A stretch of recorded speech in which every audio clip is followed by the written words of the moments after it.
I mean, He had similar to the guest I just had on, or no, this guy possibly like insurrection or something like that. He had been posting videos kind of warning about the eventual revolution and downfall of America, not necessarily because he was leading it.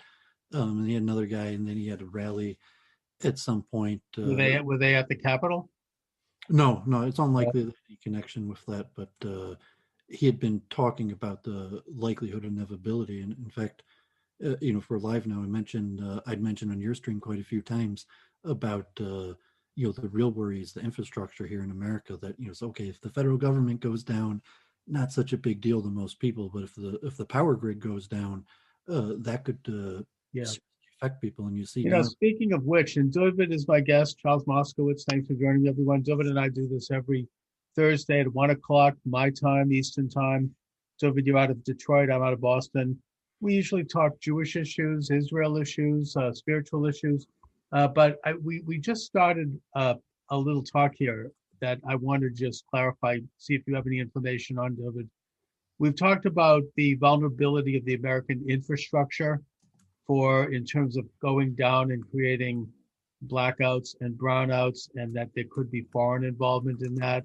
There's rumors that the Chinese could be involved, that there was one of these small prints in a recent executive order that was signed by President Biden in his first day in office, apparently does open up the national infrastructure to private ownership, and that could mean foreign ownership. I don't know much about that, but I only bring it up now, and since you brought it up, because I'm wondering about the present ice storm, which is affecting a big swath of the country, not so much my area in Boston, but certainly going south into Texas. And in Texas right now, there are major blackouts. I don't know if it's going on this minute as you and I are talking, but there's another storm apparently coming, and that there's been a major freeze over of electrical elements of the Texas infrastructure, and people are without power, and it's a huge crisis.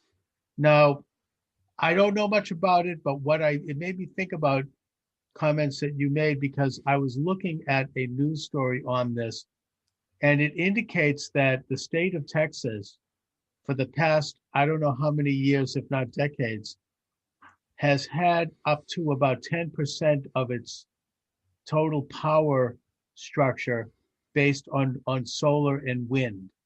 And while this isn't an indictment of solar and wind, I think it's safe to say that solar doesn't work at night. It doesn't work in cloudy weather conditions. And wind power, the wind turbines apparently don't work if they're frozen over. And that this might have something to do with the collapse of the Texas power system. What do you have any information about that, David? I haven't looked into the Texas situation. Although this is my background, like I'm a civil engineer, although Yeah. I'm basically just a landlord and by profession, but a trained civil engineer. I've been to countless conferences here in Metro Detroit. Check my YouTube or Facebook even for videos, and I've taken courses, at University of Michigan and online from Harvard and all these courses on edX, where I've actually made the mathematical calculations for this. So I don't think the problem there might be some problem of trying to shift away from natural gas or because of the wind power down there or solar affecting the grid, but I think it's basically like they said, it's probably faulty infrastructure that froze.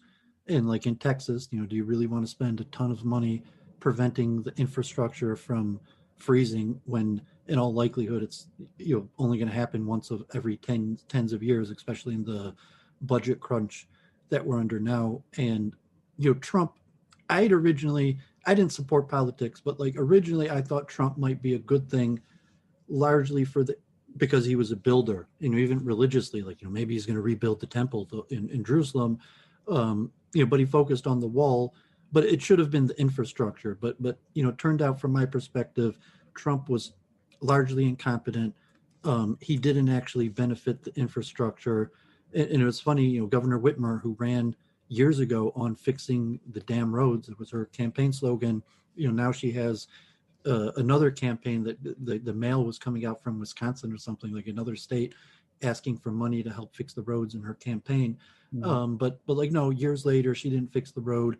The infrastructure, I've been following this for 10 years, civil engineering, especially here in Metro Detroit, the infrastructure is horrible. There's hundreds of bridges, like in the rating system of good shape, needs repair, beyond repair, borderline unsafe. God forbid, like 50% of the infrastructure in all of America is really like not only beyond the point of collapse, like it should have been repaired, but at the point where it's even difficult to repair because it's in so much disarray. And then you add to it, I mean, we had a few months ago, I think, Netanyahu greeted Jonathan Pollard in coming to Israel, but Jonathan Pollard had stolen the U.S.'s intelligence about the infrastructure in the Middle East. So at this point, honestly, I think our government is largely incompetent. Probably the people on intelligence agencies and all that are incompetent. And I would not be surprised if China and Russia and all of these places do have access to our infrastructure. And rather than tell us that, they just remain incompetent. Like I was saying on Week in Review, God forbid the U.S. government has already fallen and they just haven't told us yet, God forbid. But, that perspective, the unfortunate situation is that if China and Russia and all these places that hacked into our system and have our infrastructure, us as U.S. citizens have absolutely no way of verifying, even like coronavirus. Is it made in a lab? Did it come from Wuhan? The new information, did it come from the U.S.? Say, it's conspiracy theory, but as a U.S. citizen, you have absolutely no way to verify it, and the government won't give us answers. It's still like, we know what we're doing. Trust the plan. God forbid. It's all very deep state. And that, yes, certainly Trump could have done a better job with infrastructure. I think that there was a congressional bill passed that funded infrastructure, and there was at least some start on that. Even Obama, I think, started doing some infrastructure development, although in his case, most of the money just went to help the states keep their governments running at a time of recession, which basically ended up in the pocket of a lot of political hacks. But putting that aside, the one thing Trump did do was that he enhanced energy production domestically with fracking and with oil and gas and fossil fuel production. And the result was that for the first time since, I believe, World War II, the United States was energy independent. We were no longer dependent upon foreign oil, Arab oil. And Biden, in his first acts as president, began to undo that. Now, that doesn't mean that that's why the Texas situation is what it is. But I found it interesting that Texas, which is one of the major creators of energy in this country, the oil industry, had upwards of 10% of its total infrastructure, oil grid, its energy grid, powered by wind and solar. Now, I don't know if that is why there's a crash in this, but I think that it very well may be something that ought to be investigated, and it very well could mean the death knell for the Green New Deal. I think they said it's because of frozen gas lines. I mean, it might be related that they shifted the infrastructure towards wind and other things. Okay. But no, I mean, my guess is that it's right, basically purely caused by the cold. I'm just hoping that it's investigated. Well, now, they will, but as an engineer, you say like, it's pretty clear that it corresponded with the cold temperature, and when you listen to it, it seems pretty likely that the pipes froze, and that's why there's no gas. It doesn't. Just to mention real quick, pipes were frozen in Texas versus Maine and Massachusetts, but putting that aside, because they've been weatherized. As an engineer, it's pretty clear. It's saying because like if you're in the north, they use different type pipes that have colder temperatures, and it costs more money. All right, but if you're in the south, you don't want to spend the money doing that. And just to mention. Your chat box on YouTube isn't working. It hasn't been working for like a week or two. I'm not sure if it's something you know how to fix, but if people had been in the I don't know how to fix it. If you have any advice on how to fix that, I'd appreciate it. Let me just see if I can do like a chat from the Zoom. I mean, I've set up a chat here. I see both our names. Maybe people can chat with us there. But No, I mean they need the majority of people watch on YouTube and they use the YouTube chat. I mean you don't really monitor it, but I've I been don't watching it. monitor it mainly because, and I mean, thanks for bringing it up. I mean, I'm a very bad technician, but when I do this, I'm looking at you and talking to you right now through the Zoom, and I can't have both the YouTube and the Zoom up because they're both two different sound frequencies, and so we can't hear. It'll overlap. Now, if I can figure out how to do that, maybe somebody can advise me. Maybe we should schedule a time offline and me, you, and my streaming partner Jennifer, Church of Entropy. Oh, I would really appreciate that because I am so ham-handed in terms of handling this wonderful technology, but I would love to be able to figure out how to maybe mute the Zoom so that I could let the sound go through YouTube and I could actually watch the chat and read the chat. I'm also looking at chats from TikTok and I sometimes read those, but the YouTube is, of course, the flagship station of this live stream, which is carried by about a dozen live streams. And then I, of course, archive it on Podomatic, which means as an audio podcast, it goes on Spotify, iHeartRadio, iTunes, and about a half a dozen others. So I really am trying to develop a technology which really disseminates the program both live and as a podcast in as many venues as I can. Now, I want just to mention it, you're streaming it twice, one with video, one with just audio. So the one with just audio, that one, the chat's working. And I'm not a Zoom expert, so we don't have to waste time online. But maybe sometime, let's do that. I would really like that because I'd like to sit down and put down on a notebook all the steps I need to take because it gets very complex. Plus, I'm recording, and this is all this stuff going on. Anyway, David, I want to switch gears. We talked a little bit in advance doing a little show. I relate that to the infrastructure as a civil engineer, like my point, like why I think representational democracy is doomed to fail is largely engineering.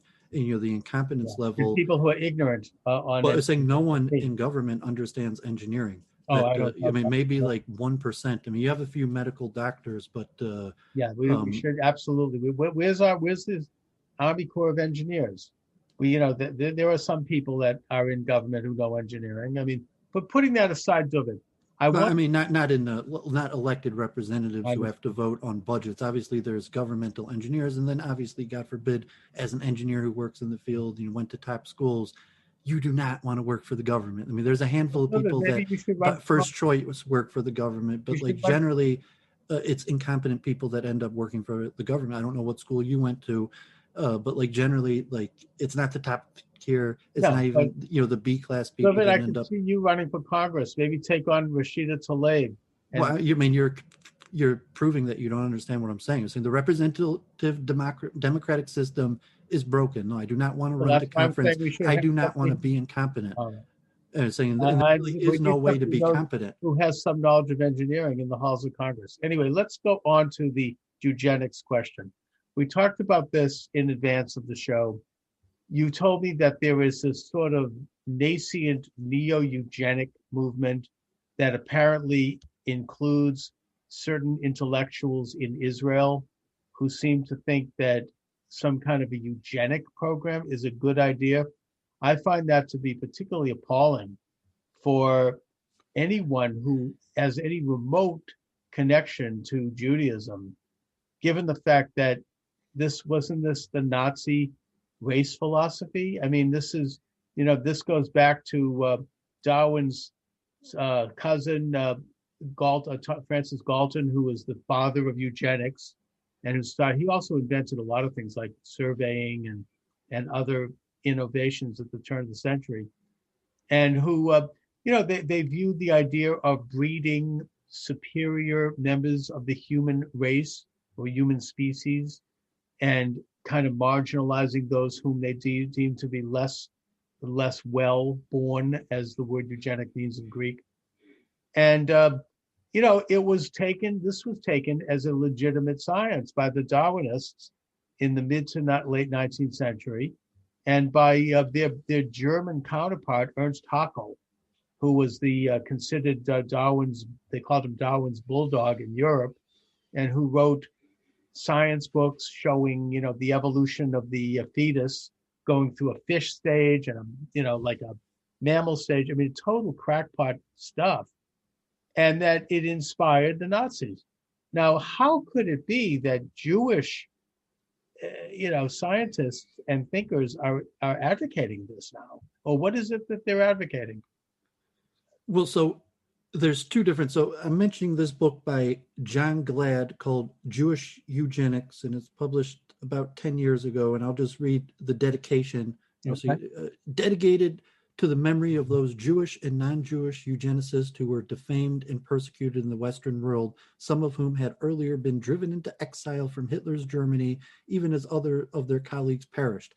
In homage to both eugenicists and their opponents who were victimized, imprisoned, and murdered under communist rule, in acknowledgement of today's eugenicists, again both Jewish and non-Jewish, who continue their struggle to defend the genetic patrimony of future generations, and in respect for those scholars and scientists who may disagree with them, but who share their selfless concern for the future of humanity. And I want to talk about this for two reasons. One, I think factually, if you look into it, that the most popular place, the most books written about eugenics in the world are actually in Israel and in Hebrew. Mm-hmm. And then also the prominent role that Jews played in eugenics and even the Zionist movement, that probably well over half of the original Zionists were eugenicists. And if you look at the past, historically, up until World War I, even most rabbis had agreed that eugenics is generally a Jewish thing. And the question, what happened in Nazi Germany? Be careful there, David. I mean, this feeds anti-Semitism. I don't want to do that on my show. Well, so you got to read the books and the literature, and I have multiple but books here. even if what you're saying might have some truth to it, let's just tread carefully. We're both. I have Edwin Black's book here too. I get that, but I'm just pointing out that you and I are both fairly devout Jews. We're both pro-Israel. Doesn't matter. The YouTube will pick up a word here and there, and they'll think we're anti-Semites. I'm just saying. I mean, you don't. I don't think so. No, I don't think so. I think it's historical, where there has to be. So, I mean, the reason I mentioned the topic, like a month ago, they had I forget the woman former director of the Washington D.C. Holocaust Museum, and she spoke at the Michigan Holocaust Museum about Nazi doctors and eugenics. And then this woman, I hardly think that the Nazi doctors were Jewish. I mean, I'm saying that eugenics was generally the chief eugenicist in Nazi Germany was Josef Mengele. No, I mean, because you have a false perception of historical revisionism, and it makes sense that you have it, because there's two things to say. What the Nazis did actually had absolutely nothing to do with eugenics, and that there was a positive thing called eugenics that got blamed for what the Nazis did incorrectly. And this is an Israeli Jewish opinion, to say that, don't think that eugenics caused the Holocaust. God forbid. Eugenics that's abominable. It was a distortion. Well, I think that's your opinion, probably because you haven't researched the topic. Have researched it. But I'm mentioning it that this woman, she's developing a curriculum. She had taught a course in Auschwitz about eugenics, and the idea that the first victims of the Nazis were partially from eugenics, and that was the killing of retards, God forbid, and it was done by doctors, and even the gas chambers and burning the bodies were likely first tested on eugenics, on German retards, God forbid, and because that was a word they used at the time, and that there was very little debate about it. That there was public outcry actually among Germans, which is why the Nazis stopped doing it. But not among the doctors. That the doctors at the time generally supported eugenics. It's all science. And by the way, I have done some research on this. It's included in my book called The Apostles of Evolution. I wrote this, one of my first books. It's a pretty big book too, in which I looked at the eugenics movement in the United States, which actually was the main font of the eugenics, of the so-called science, the pseudoscience of eugenics. And people like Madison Grant and others going back You had, I mean, I can't really recall all of it right now on the tip of my hand, but I wrote this book a long time ago. But I show that it was really kind of a liberal, left-leaning, progressive establishment thing dressed in science that goes back to the turn of the century. It was primarily WASPs, white Anglo-Saxon Protestants. The Rockefellers were involved in a lot of the financing of it. You had these major figures of culture involved. You had the laboratory in Long Island, New York. Oyster Bay Laboratory was the main center of it back then. They're still there. They don't do eugenics now. They stopped at World War II. But the point is that it was all the rage. You had a Supreme Court decision in 1925, Buck versus Bell, where Supreme Court Justice Oliver Wendell Holmes wrote a decision saying that it was perfectly legal to forcibly sterilize this woman because she was seen as mentally defective because she was promiscuous. This young woman, Buck, and the state of Maryland could sterilize her. And it resulted in this huge movement. I mean, and this is something that there's a new book out about this, where women were being put in these asylums for various things and sterilized and all kinds of tortures, all in the name of this new science of eugenics, and that this science inspired the Nazis. I think there's some truth to that. Margaret Sanger is a classic example of a eugenicist who wanted to set up abortion clinics in the Black neighborhoods, what's called the Negro Project, because she wanted to cull what she called a dysgenic race. And it was entirely racist. It was entirely based upon Darwinian understanding of evolution, where some people are more evolved than others, which is the logical and indeed scientific, quote unquote, conclusion you'd have to draw from the Darwinian theory. There's no other way to look at it. And in fact, Darwin was a big advocate of this. His second book was all over this. And it was seen as left, and the main opponents of it in this country were conservatives, Catholics, anti-abortion groups, some of the same people that are around today. And the idea that it's not connected to the Nazis is absolutely heinous and ridiculous. It was all about the Nazi movement. It was an entirely pseudo-scientific eugenic movement. And I mean, God forbid you're just inaccurate, unfortunately. I've done the research. I am not inaccurate. Well, I'm saying that eugenics was probably today is disgusting. Well, I say eugenics was probably in its first conception largely a Jewish science that was perverted by the Nazis. Have you heard of Morris Fishberg? No. I have his book here. I mean, it's written in sure America. He was there, and I'm sure he was Jewish, but that doesn't even like the AJC and even questions like are Jews white or are Jews descended from the original Hebrews? And in fact, like I saw the testimony, the AJC in the 1920s testified that Jews are absolutely not descended from the ancient Israelites that were a European people. And it probably had reason why they did it, because it meant immigration status. But the question, are Jews white? What is the origin? As I said, David, this was all the rage of the liberal. But it's not all the rage. I'm making a point. The Jewish establishment was just about as much a part of that as anyone else. Well, I'm saying the Jews are actually probably the biggest proponents of eugenics. And I'm saying you are proof of it. Just look in the mirror and you say you are a result of eugenics. And as a Jew today, eugenics, I mean, well, I say, how did Jews become so white? How is it that 25% of Jews in Ashkenazic Jews have blue eyes and 10% have blonde hair? Probably. The what? Probably because of intermarriage over. Well, I mean, yeah, but saying you could have intermarried with anybody, and the percentage of people on the planet with blue eyes and blonde hair is pretty small. So if Jews purposely, I mean, there's evidence. I showed in the Jewish literature by saying I make 2 points. I mean, I say this as a Jew who loves Israel and the Jewish people.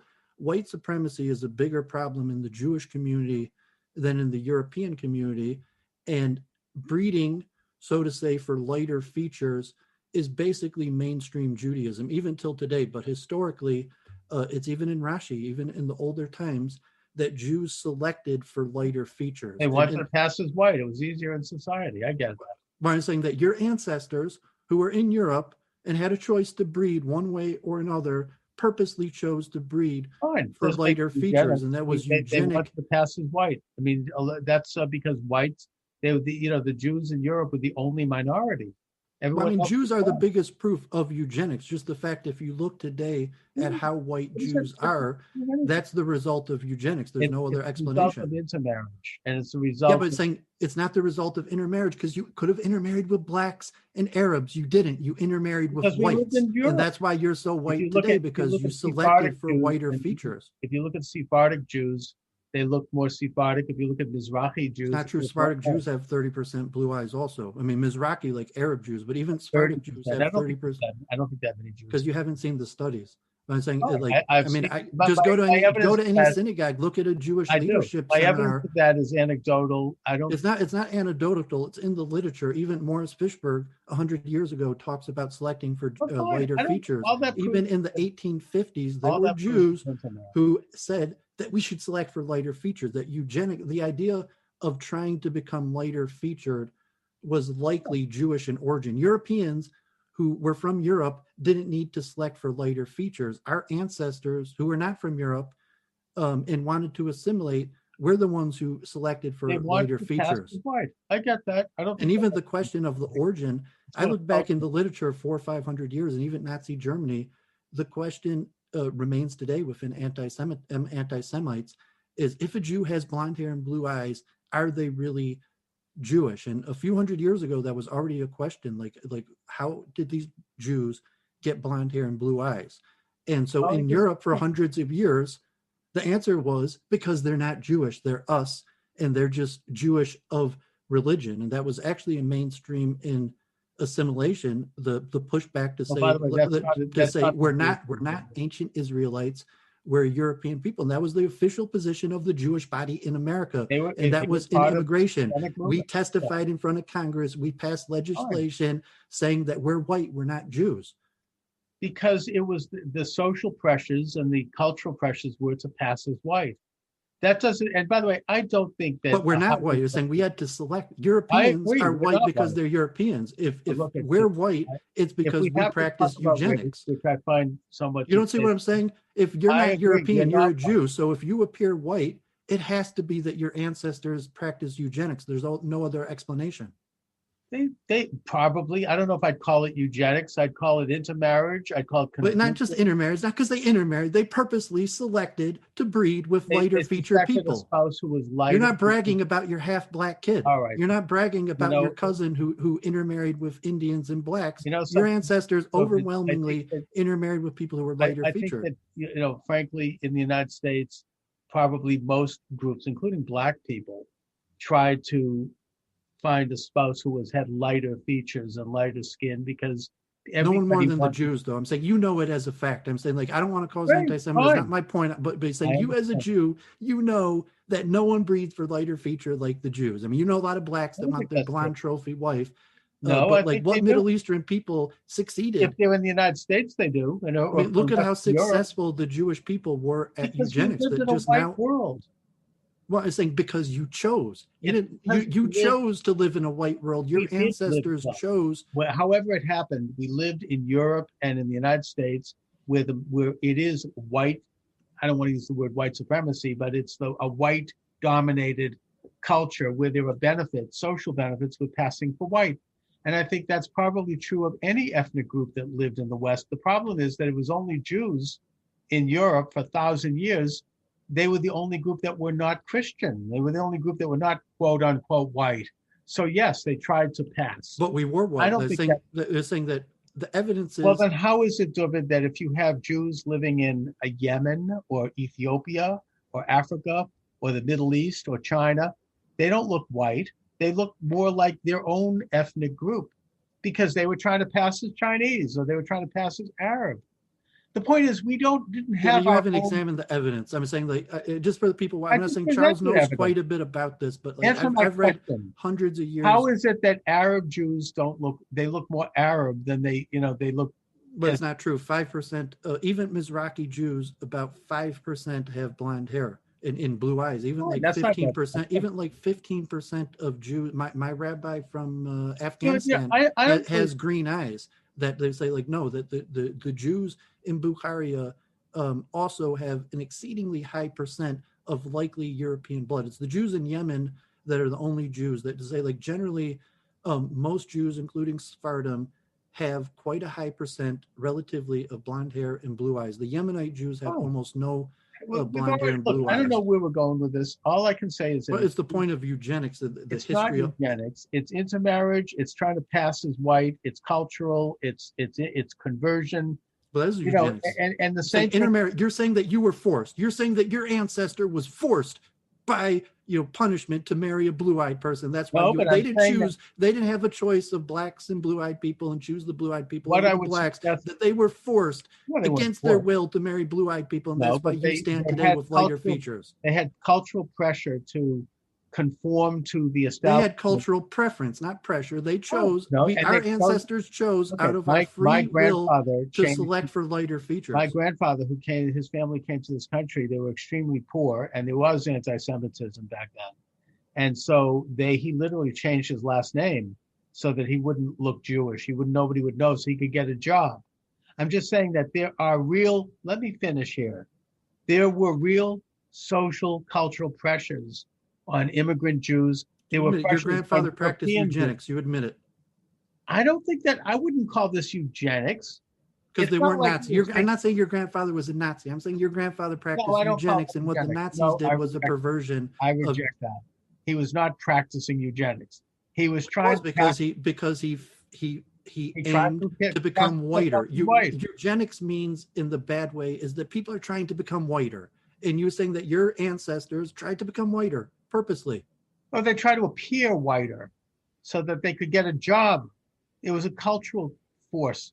It wasn't that they were into biology. What is say that? No, your ancestors chose to become whiter because they were white supremacists. I don't buy this crap that you're claiming that your grandfather tried to become whiter just because he wanted to succeed in America. Your grandfather, God forbid, was probably a white supremacist. He was not a white supremacist.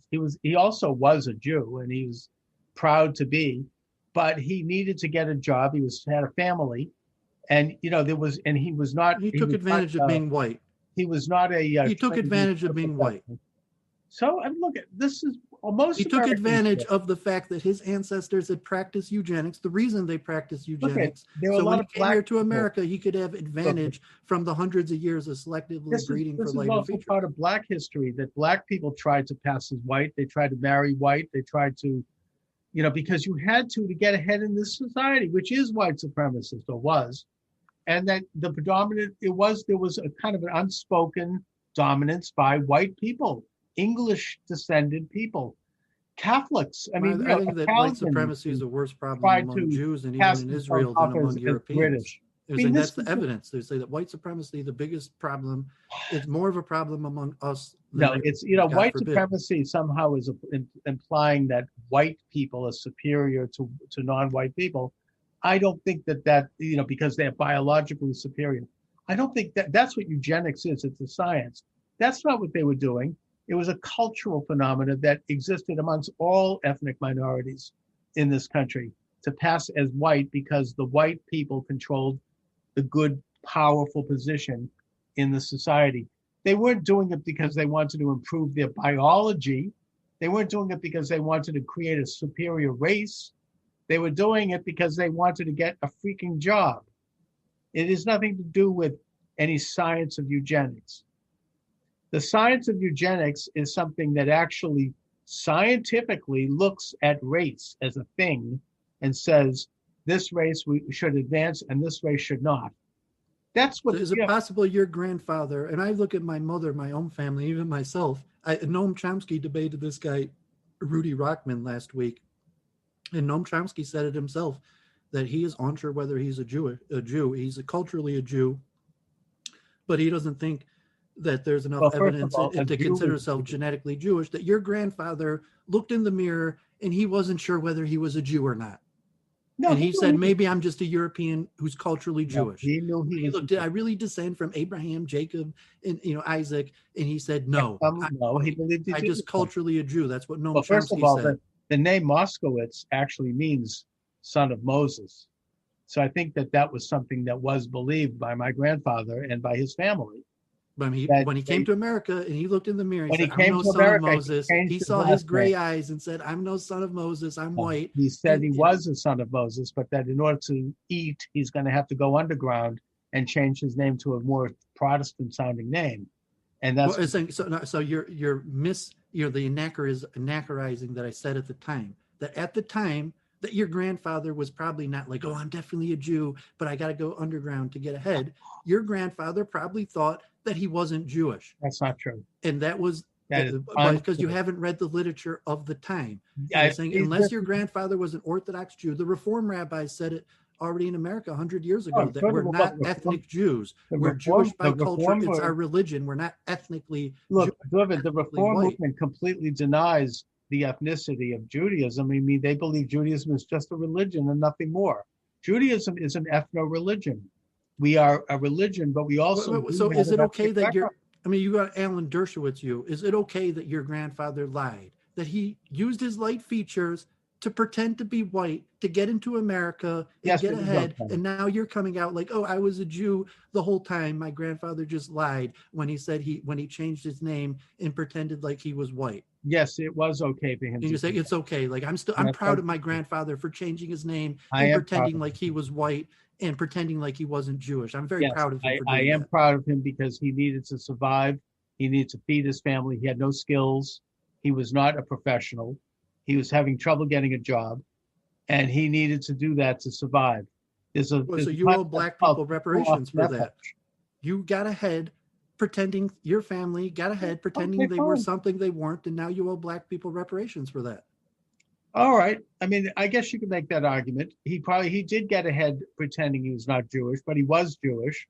My father had a bar mitzvah. They were not observant, but they were pretty good standing in a synagogue. You know, they're buried in a Jewish cemetery. I mean, they considered themselves, they lived a relatively traditional Jewish life. And they were not secretive about that amongst their own. But when it came to going out and getting a job, he passed himself off as white. Fine. That's what they did because that's what he felt he had to do at the time. That was, I think, typical. I mean, if you were Italian in this country, people changed their name to a more waspy name. The Irish even did this. I mean, this is new immigrant groups. In order to fit into this country, in order to make it, they Americanized in this to an extent. They became white and supremacists. You're no, saying that that in order to make it, they white supremacy. accepted white supremacy and supported it and joined it. It was fine. Okay, the country. Look, America up until maybe around World War II, in the de facto sense, was a white supremacist society. The white people controlled the high ground in every area you could name. You know, I mean, the Rockefellers, for example, So were white. what blame do you think Jews have that? And especially if you look in the literature and The you same, see the same level as any other immigrant group coming to America who wanted to assimilate and get ahead. My grandfather was an assimilationist. He wanted to be American, and his understanding of being an American was to be white. Now, was he right about that? I think that you have to look at it in the context of the times where he lived. That's what was going on in America. You know, it was even. I mean, you say that from today's perspective, unfortunately, we have to admit our grandparents were racist. No, I don't think that it's. I mean, maybe for the time it's an anachronism to I call think them that racist, but I you know, think certainly that from in a the modern day perspective, our grandparents were I think racists. in the de facto sense, this whole country was racist in that we had the ideal person was the white, Anglo-Saxon, blue-eyed, blonde-haired person. That was the ideal. That's So what the question is, promoted. where does this concept that white is better than dark come from? And unfortunately, it seems to have the most backing in Jewish literature. I It might do comes a from Jews who study lived on in it. a Rashi white himself country. says almost all of our rabbinic text, not that it's like white supremacy is behind our text, but this concept that sin makes our skin darker is almost universal in Jewish texts. That there's a concept that the cause of dark skin is sin. Right. Rashi says it, the Shulchan Aruch says it.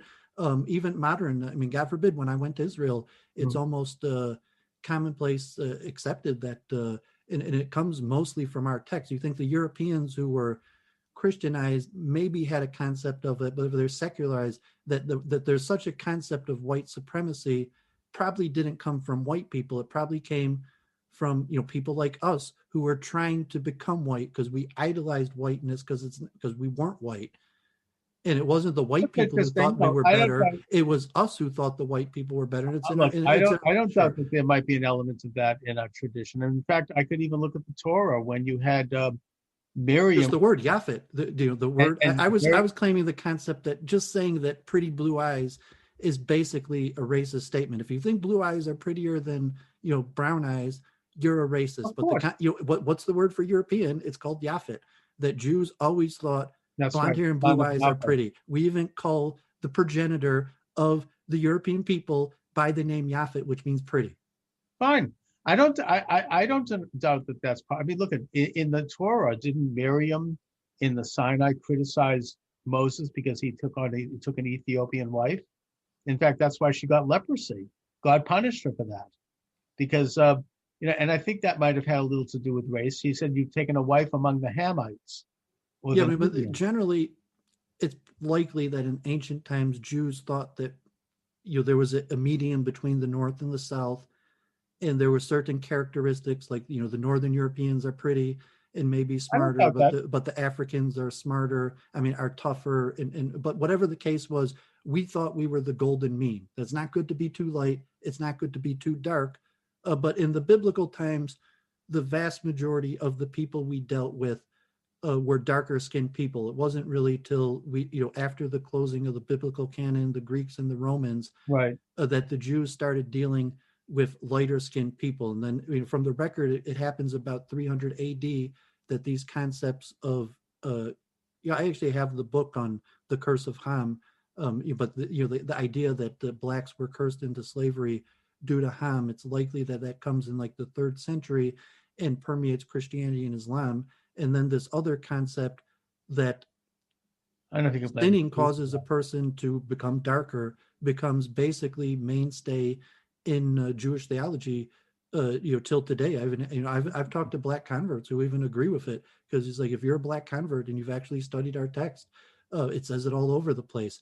And I've actually, I've even spoke to black converts who agree that sin caused their ancestors, through over sexualization, to become darker, and a Dutton may be called like high testosterone levels, but God forbid that will call the basis of eugenics. And also, you say you agree. Almost all Jews agree. You don't want to use the term eugenics, but you say, like, not like Kevin McDonald and a group evolutionary strategy, but like Jews selected for intelligence, that the rabbis had a bunch of kids, and it was like when eugenics came out, most of the rabbis, even ultra orthodox, agreed it was a good thing. In fact, like Dor Yeshorim, the organization that tests for Tay-Sachs and various things, I think that predates World War I, and they, I believe, were a eugenics organization that originally Dor Yeshorim that tested for these diseases. But I mean, anyone who knows Judaism, you say like, well, of course our ancestors selected for more intelligent people, and that's why Jews have high IQs, because we practice eugenics for intelligence in the way before eugenics had a dirty word. But at the same time, you say, yes, Jews practice eugenics for things like intelligence, but it seems unquestionable that Jews also practice eugenics to get lighter features, and the proof is in the pudding. When you look at the Jewish people today, and 20% of us have blue eyes and like 8% of us have blonde hair, the proof is in the pudding that we practice eugenics. Well, first of all, I mean, it's interesting that your history is probably right in that the Torah says that the 3 sons of Moses, you had Shem, Ham, and Japheth, and that Shem was the father of the Jewish people and Arab people, and it was kind of the middle ground, whereas Ham was the father of Africa, who was black, and Japheth was white. He was the father of the Greeks, the Javan, and that maybe they did view the Semites, the sons of Shem, as a halfway point. They did live in the world of Ham, because I think that the Canaanites were Ham, and after the Roman conquest, and the Romans didn't have any conception of race, apparently. I mean, they didn't care. All they cared about was whether you were loyal to the emperor. It In was fact, possible it would have been cheaper to buy a blue-eyed slave than a black-skinned slave yeah, in Rome or they would do Jerusalem. it. There was probably a period of time where it was cheaper to buy, Yeah, blonde-haired, blue-eyed slave in Probably. Rome than a black slave. Yeah, they didn't care. In fact, the Septimine emperors were black, so it wasn't like they were conscious of this. I think that in Judaism there is, as you say, there was a consciousness of that, but I think it had more to do with a cultural consciousness that we're descended from the 12 tribes of Israel, and that there's kind of a tribal element to it. I get the fact that maybe there was also a racial component to that. I don't think that was ever emphasized, nor is it today. I think it had more to do with the idea that we're descended from those who witnessed the miracle at Sinai. I mean, if you go to any synagogue on certain days, you have people who are Kohen and people who are Levi who can engage in certain special ceremonies. You know this, the benediction. And, there's like a place where God set aside them to be the priests of the ancient temple. And so there's kind of a tribal thing going on there that having said that, we've always had converts. We've always had the Erev Rav, the multitudes who came in, who followed us out of Egypt, were Egyptian, and they assimilated into the Jewish people. Ruth was a convert. She was a Moabitess. She's the grandmother of King David. So, there's, the racial component is probably there. I don't think that it's, I mean, if you want to call it eugenics, I mean, I think that the term eugenics is something that describes a modern scientization of this and a weaponization of it. And also, let me just say, from a scientific standpoint, did what the Nazis did completely discredit the concept that you could use selective breeding for better features? And in Israel today, can people say, despite what happened in Nazi Germany, we want to practice eugenics? We want to, and even if someone said in Israel, because I'll tell you, this breeding for lighter features is extremely common in Israel. And if you're in Israel right now, and you say, I want my kid to have blue eyes because he's going to have a better future if he has blue eyes than if he doesn't, and to selectively breed for that, is that okay? Well, first of all, the premise of eugenics, which is that you can breed for more intelligence, is complete bunk. There's no proof of that at all. You can have extremely intelligent people what are the most common choices for in genetic? I mean, in terms of breeding, that it's almost breeding for lighter features is more common than breeding for intelligence. Saying Jews may be breeded first of all, you can't breed Jews. We breeded for intelligence and lighter features, but, but generally, the whole idea that you can breed for intelligence is disproven. But you could breed for lighter features. That's all right. That's definite. You could definitely breed for lighter features. First of all, I think we could give an anecdote to that, and that is you bring up the state of Israel.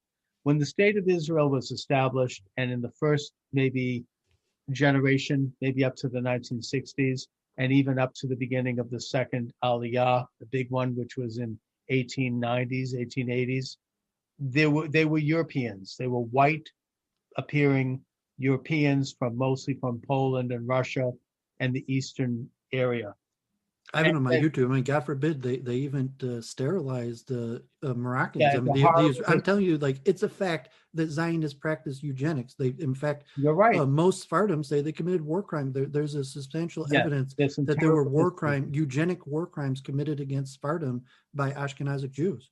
David, you're right. There's a terrible history there. It's not widely known. I've talked about this.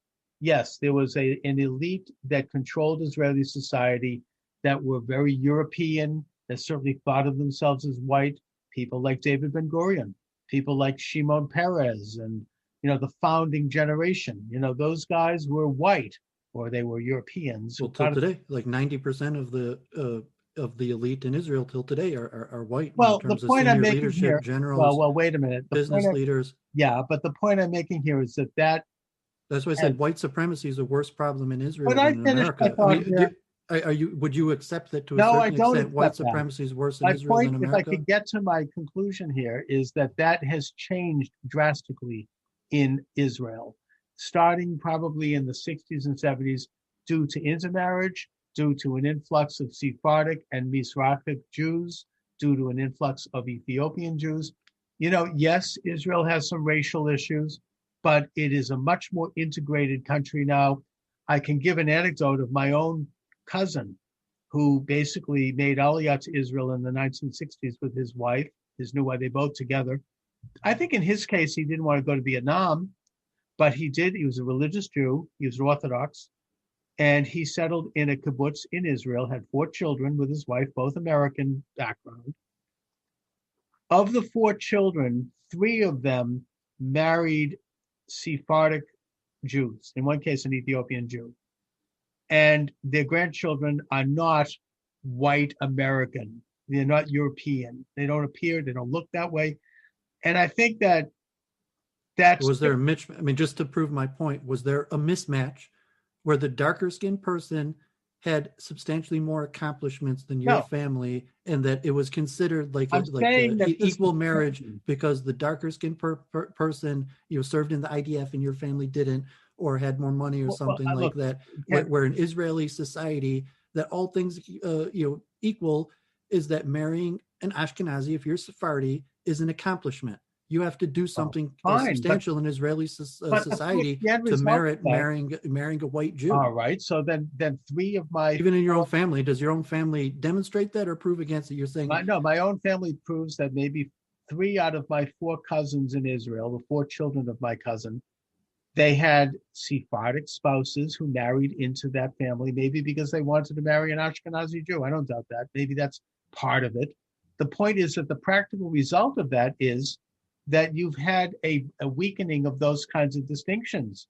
They are no longer Sephardic. I mean, they're half Sephardic, but, the children are, they're, I guess you could say in an American context, they're mixed. I remember somebody once asked me if I... Yeah, but in the Israeli political context, there's political parties for those mixed people. You have even the splitting up between the Sephardic. It's not moving in that direction. It's well, it is. There's like Netanyahu, Mizrahi in these groups for the mixed-blooded, Arab, European Jews versus the parties that represent the unmixed Sephardic Jews and the parties that represent the unmixed Ashkenazi Jews. I mean, that's Israel today is one of the most ethnically and racially diverse countries in the world in terms of not just the numbers of different Jews who came there from all over the world with their own ethnic background, but due to the intermarriage, and again, I know it's an anecdote, but my own family is not atypical.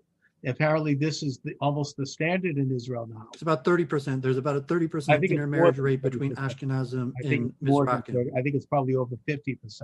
No, it's like 30%. And it's a growing phenomena. And it's not.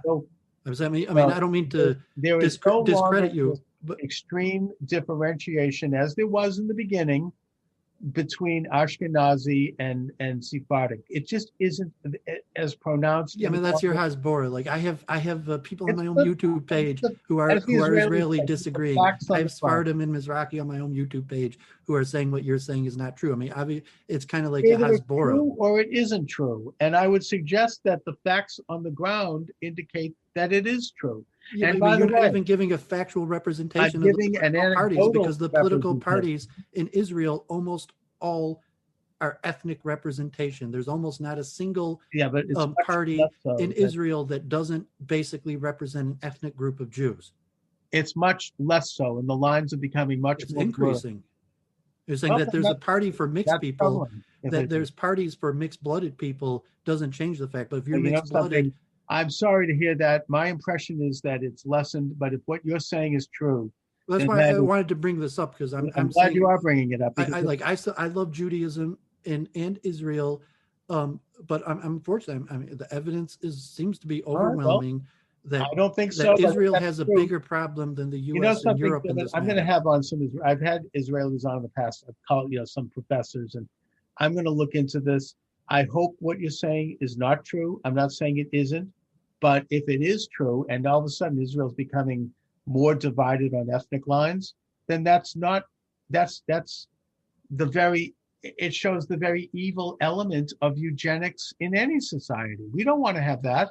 I don't want to see... We're saying the opposite. They're saying eugenics is intrinsically something that is part of Judaism, that Jews believe that you're supposed to practice eugenics. We're supposed to select for traits that are good and avoid traits that are bad. It's in our text. Like Jewish spouses. They're saying, God forbid, I didn't mean Nazi Germany or racism or any of these things, but the concept of eugenics is essentially a kosher concept. You say racism isn't Kosher kosher. in that we're supposed to. And even in Israel, you're coming out where you're saying that people are basically saying racism is a kosher concept. So in No, it's America, not. No, no one's going to it's say that. But in Israel, you have countless people that are openly. something. Look at the elections happening. Maybe in We that should we do want next to week encourage. preview the elections because we could go over and over. But maybe we should preview the Israeli elections, Fine. and we'll The take point, a look I at these just want to make parties the and what they point that stand for. it is, I think, a part of Jewish culture and Jewish faith that there is a major and open emphasis on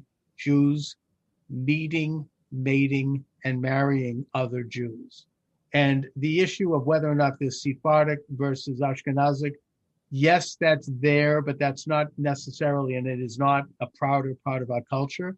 And it's one that I have always been under the understanding that those distinctions are weakening and should weaken. You're telling me that that's still a big issue, that if anything, it's more pronounced. If that's true, then that's not, first of all, that is not Jewish. The Jewish idea is to be Jewish. And that includes converts. And and not to say that the proof's in the pudding. That's why I said the proof's in the pudding. Or just look at who but the if head that's of major true, Jewish organizations not intrinsic to Judaism. That's my point. If having blue eyes doesn't make you better, according to Judaism, there's absolutely nothing that says having blue eyes makes you better. How is it possible that 50% of people in positions of power in Jewish organizations have blue eyes? You're saying, so what's the proof is, so you're saying, it's just a coincidence. There's absolutely nothing in Judaism that says anything at all about whites being better. And it's just a coincidence that over 50% of the people in charge of Jewish organizations have blue eyes. Cultural movement.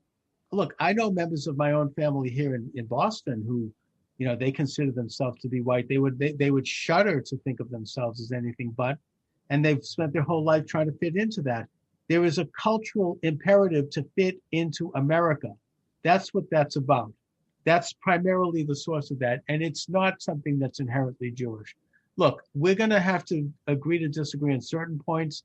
I'm going to look into this further. I'm going to talk to some Israelis about this, because if what you're saying is true, then that's, that this is becoming pronounced. Not only do a stream. I mean, I could give you the academic literature of hundreds and hundreds of books that Jews have written pro-eugenic. And so you don't have to read those. I just looked at a few, but just to pretend like those books don't exist. Oh, but they do. I mean, look, eugenics is all. Even the AJC. I'm saying the AJC testified in front of Congress. I made the point. They said ancient Israelites were white. That was the official testimony of the AJC in front of Congress. Yeah, they were ultra liberal before World War II. They were the same eugenics as the Rockefellers were. That was the trend back then. Anyway, David, listen, I want to thank you as always for joining me this afternoon. Great talk. I'm looking forward to your talk tomorrow. I guess it's not going to be on. You got to. I am. Yeah, I'm interviewing Dr. E. Michael Jones, and I'm really debating. I'll see how it goes. I'm not going to run it as a live stream on YouTube because in the past my interviews with him have been banned, and I've gotten a strike, and I'm trying to save my station. So I'm going to conduct the interview, and I'm going to live stream it on stations other than YouTube, and I'm going to record it, and I'm going to post it, and I will explain to the viewers where they can find it. If I decide not to run it on YouTube, I'll probably just go on YouTube myself briefly and announce it and tell people where to go to find it. But I'll see how it goes. Just for your audience, hopefully early next week, if Jennifer helps, or I'll try to find someone who could help. We'll schedule, a tech call, and me, Charles, and someone else who knows how to do this. We'll try to walk Charles through to improve some of these. I would really appreciate that, David. That would be really helpful to me. And we could really expand this show. Anyway, David, where can people watch your YouTube channel? Yeah, I actually have a guest, a Hare Krishna author, originally from Detroit, author of 3 books, Change the Karma, Divine or Demoniac, Spiritual Movements and the Enemies Within, and Spiritual Economics Lessons from the Bhagavad Gita, Understanding and Solving Economic Problems from Dhanasvara Das. So tomorrow at noon, maybe the exact same time you're on with E. Michael Jones. So, you don't have to watch me, but it'll be on my channel. You can check it out later. Watch David live and then check out my E. Michael Jones interview later on on various websites that I'll be posting. All right, David, thanks a lot. I'll talk to you soon. Yep, thanks a lot.